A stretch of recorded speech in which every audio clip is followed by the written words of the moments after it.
Pirmahan mo na, Joy, para sa kinabukasan mo ito. Pero tay, pangarap ko pong makapagtapos. Hindi ito ang gusto kong buhay. Gusto ko munang tuparin ang para sa akin. Tay, huwag niyo po akong ituloy sa kasal na to. Nagmamakaawa ako. Manahimik ka! Ang ganda mo, anak.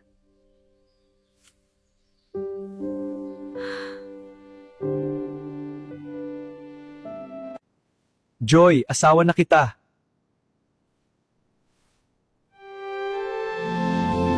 Mabuhay ang bagong kasal! Salamat sa inyong lahat!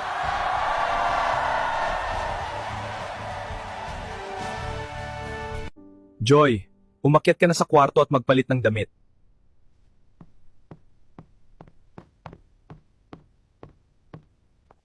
Bakit ka nagulat, Joy?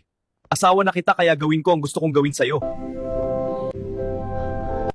Ikaw ang bayad ng ama mo kaya akin ka!